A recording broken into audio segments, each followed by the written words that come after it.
According to India, China silently occupied more than 32 kilometers area of Indian border. 13 Chinese satellites focus all activities of Indian Army. China is surrounding India through Sri Lanka and African Horn. China is increasing her military power consistently in South China Sea. Sri Lanka is giving its 2 army airports to China, and their port has also been sold to China. China has invested in port installations that can support the country's commercial and military activities in Pakistan, Bangladesh, Sri Lanka, and Myanmar. Indian General Deepak Kapoor, a former chief of staff of the armed forces, has referred to this project as China's string of pearls surrounding India. India has already lost a war with China badly in 1962.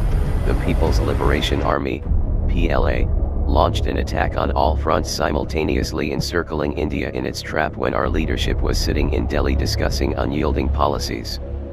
India was attacked on the wee hours on October 20, 1962 in Ladakh. Now they are even better at everything. So understanding how powerful is China, perhaps the NATO and US will help, but to a limited extent only. Although, that being said, with over an annual trade of $68 billion, which will be crossing $100 billion, China will no sacrifice one of its biggest trade partner India for a mere revenge. Chinese don't think like that. But in recent scenarios, it seems that it's possible, as China can sacrifice $100 billion for several $100 billion or even more that it will gain from One Belt One Road.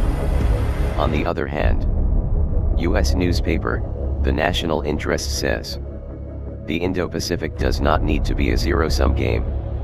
The United States, India, and democratic countries around the world believe that all countries can rise together in both coordination and competition. At the Center for a New American Security's recent annual conference, Secretary of Defense Ashton Carter stated, the Asia-Pacific Security Network is not aimed at any particular country. The network's not closed and excludes no one. He also highlighted China's participation in RIMPAC exercises, slated to begin Thursday in Hawaii.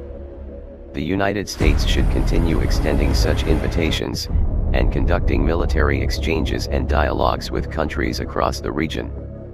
It must also realize, however, that China may ultimately have no interest in the oft-touted liberal, rules-based order, and that the tensions inherent with such a mindset will not be limited to the East and South China Seas. What it shows, US will act as neutral as they can, unless they feel some danger from China for them, like they always do.